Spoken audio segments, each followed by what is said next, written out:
Hello and welcome back to our YouTube channel for the Beautifully Woven Woman. If you're new to me, I am Alexis Piper, your womanhood mastery coach and Christian lifestyle strategist, where I am allowing you to have womanhood mastery to where it meets spiritual maturity. For today's video, if you have a bad view of God, it can hinder everything else in your life. It can hinder your prayers. It can hinder your heart posture. It can hinder so much because you have this bad view of God. It can also allow you to minimize the necessity for spiritual maturity, because whatever religious activity happened to you in your life, you are now associating, or whatever negative or unlovable things that have happened to you in your life, you associate that with a harsh view on God, towards God. I want to start this video by sharing this story about a woman who grew up in a religious household. And when I say religious, what I mean by their faith is their faith, okay? Their faith was taught and instilled to the children by the parents. However, it was done in a way that may not have been kid-friendly. Okay, now imagine this young girl who grew up in a home where her parents were Christians, and they loved the Lord and they served the Lord and they went to church, but they also taught her about the rapture. Now, if you know anything about salvation, there is an eternity that we will live with heaven or in hell. There is eternity that we should be living for right here on earth. We should live with eternity in mind because we know that Jesus is coming back. And we hear so much, you may have heard so much about Judgment Day, the day where we will have to stand before God. And you may find yourself saying, only God can judge me. And you are really saying that you want no accountability on earth because they not Jesus, okay? But God can judge you. But on this Judgment Day, this little girl would hear her stories, the stories about her parents telling her that Jesus is going to return, but they use the word the rapture. The rapture, and they painted this picture to her as if when this rapture comes, God is going to come back and you're either going to be caught up with him and you're either going to go with him or you're going to go to hell. And so what that instilled within that young girl, which is why I said it may not have been kid friendly, was that she either had to be good so that Jesus could accept her, or she would either, if she was ever bad, that she would go to hell and Jesus would not accept her. And then one day in her life, she woke up one morning and she couldn't find her parents, and she was looking all throughout the house and she couldn't find her mom or her dad. And this instant set of fear and anxiety grabbed hold of her. And her first thought was, oh my God, did I miss the rapture? Did Jesus come and he took my parents and I wasn't a good girl, so he left me behind? And that initial impact of anxiety and fear stayed with her for the duration of her young adult life, her adolescent life, her teenage life, her adult life, to where she got old enough to say, if Jesus is associated with anxiety and fear of me being perfect and of me being a good girl, then I don't want nothing to do with God. And I share that story because it is that your view of God has at some point in your life, and growing up with your parents or your grandparents or your great-grandparents or your uncles and your aunties, that instilled with you a bad view on God, that ushered within you that you have to be perfect, that if you're not a good girl, God is going to leave you behind, that if you are not perfect, that God is not going to want you. And that has hindered how you live. You are now associating Jesus like little kids associate Christmas. Are you naughty or are you good? Is Santa Claus going to leave you presents Or have you not made the list? I also want to encourage you to take a look at how you're presenting Christmas to your kids. It could be and have the same impact on how the story that I told you created anxiety and fear and pressure to perform and put on false facades and to be perfect to the young girl that I talked about in the story. Now, granted, there are standards and there are expectations. There is a code of conduct that is acceptable, that is required. But it should not come with anxiety and fear of if we're going to be left behind. Okay? And so in this video, I want to address these bad views or associations that you are now attributing to God. And it's affecting you in multiple ways, including your prayer life, including your lifestyle practices, including anxiety, mental wellness, your well-being. Also affecting if you have abandoned the faith altogether. Affecting how you are as a woman, because now you feel like and you truly believe that you have to be perfect. You truly believe that you have to be the good girl. You truly believe that you have to perform in life, in marriage, on your job, and anything associated to you as a woman. Because if you've been around here for any length of time, you know that I believe that who and how you are as a woman is also an indicator to how you show up in life. And all the different roles and tasks that you have is also an indicator to how you navigate life's challenges. And so the womanhood needs to be addressed, because that's who you are. And the Bible tells us that as a man thinketh, so is he. So if you have this bad view about God, all things associated with your womanhood in your life is going to be in rebellion or in that opposition or in that negative association in how you live, what you honor.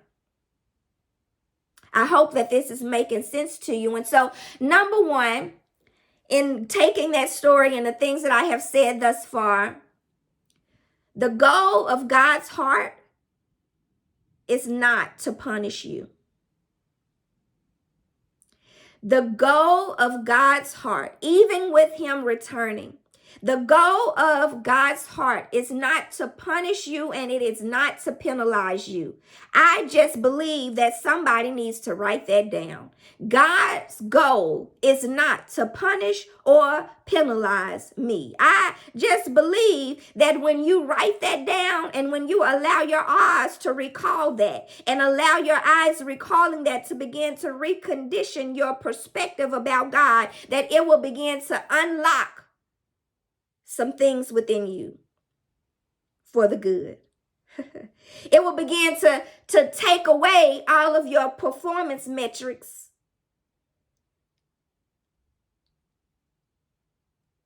and your false personas. Because God is more concerned about your authenticity than he is about your performance. Okay? So I'm going to repeat that one more time. God's goal, the goal of God's heart, is not to punish or penalize you. So then you may be wondering, well, what is his goal? Then why do I associate all this with heaven or hell? Naughty or bad, naughty or good?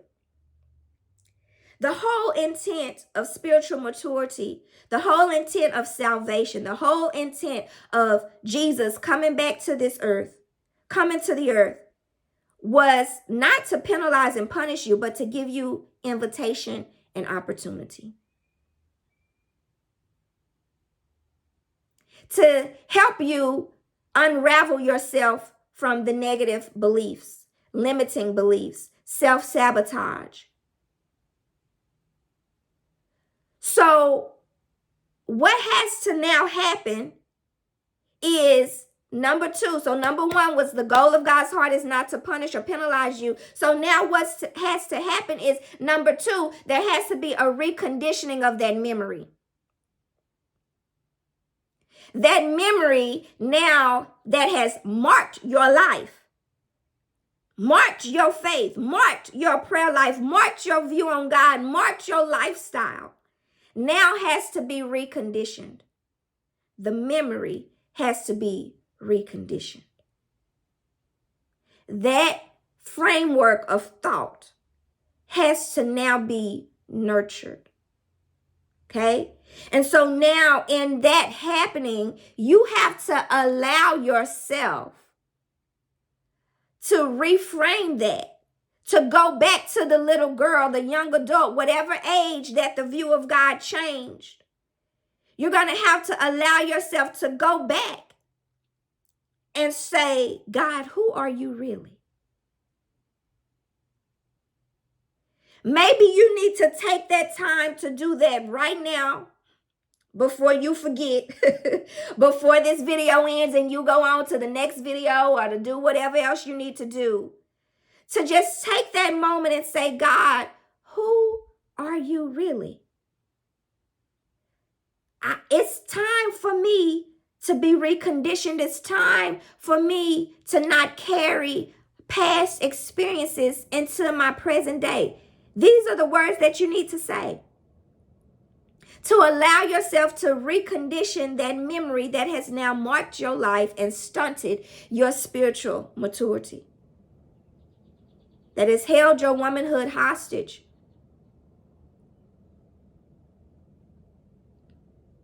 To whatever anxiety, fear, limiting belief, bad perspective, pattern that you have now adopted.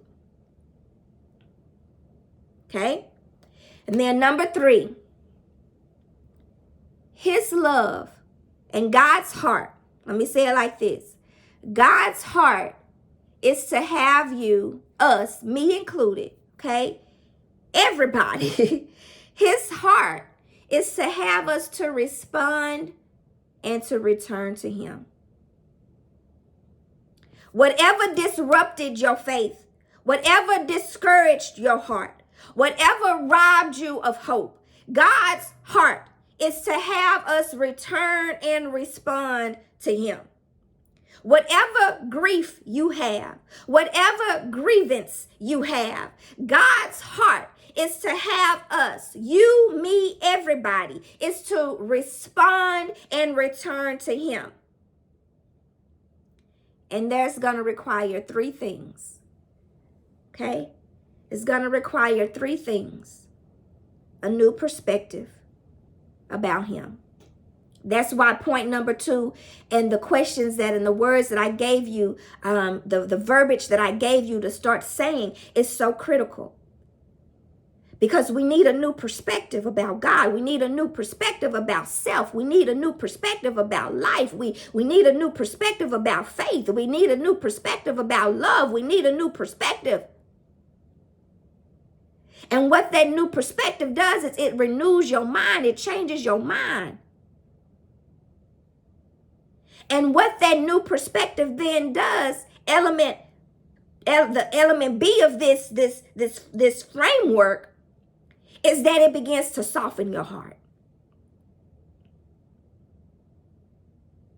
It begins to soften your heart. See, when you get a new perspective, it begins to soften your heart. The heart that was once closed, the heart that was once hardened, the heart that was once broken, the heart that was once shattered, the heart that was once, stone cold, the heart that was once grabbed in fear and anxiety, the heart that was captured by performance, the heart that was wronged and robbed by perfectionism, the heart. And now gets softened to say, oh,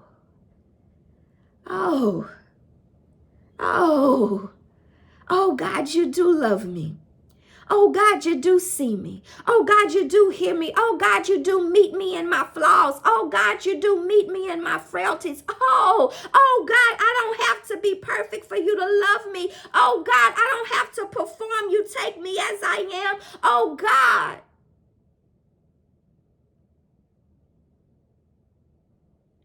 Oh God, this is who I am. Oh God, this is who you are. See, it softens your heart. The new perspective, which then changes and renews your mind, it begins to soften your heart. Okay? It chisels away at the things that caused you to grow cold and created the bad view of God in the first place. Okay? And then element C of this framework is it causes your ambitions to be redirected. See, now you're not trying to prove that you're good. That's not your ambition no more, to prove that you're good, not to be on the naughty list, not to miss heaven. That it shifts your and redirects your ambitions to not show up as the good girl. And so now you just tolerate anything, you deal with anything, you okay everything, it redirects your ambitions to where you're not striving to where everyone likes you. You're not striving to always achieve and excel.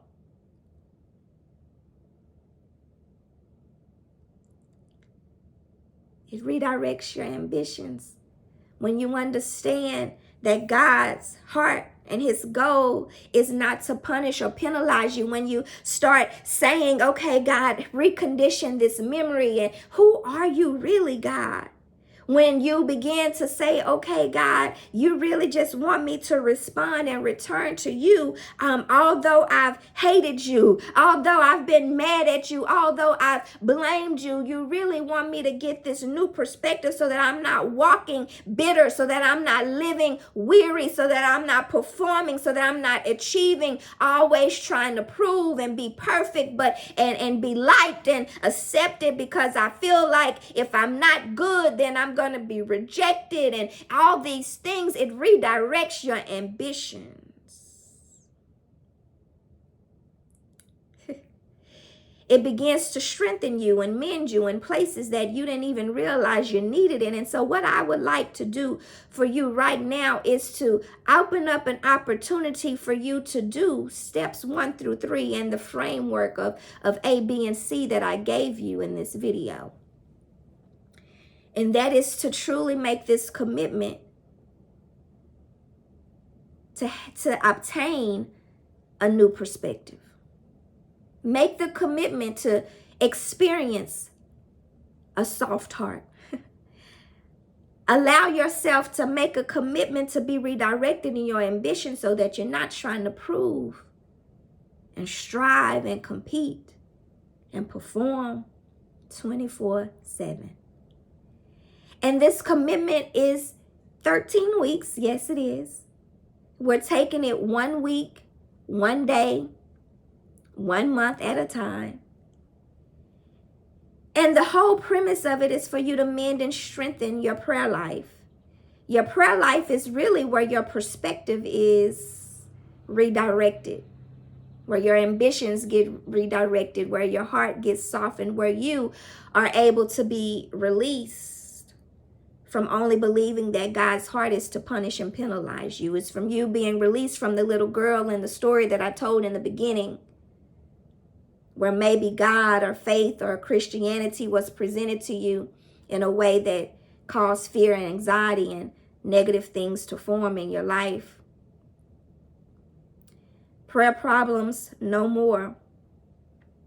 This is where womanhood mastery meets spiritual maturity, where you meet yourself being released from the things that we've talked about in this video today. And so I invite you, that link is in the description box below, and I invite you to come.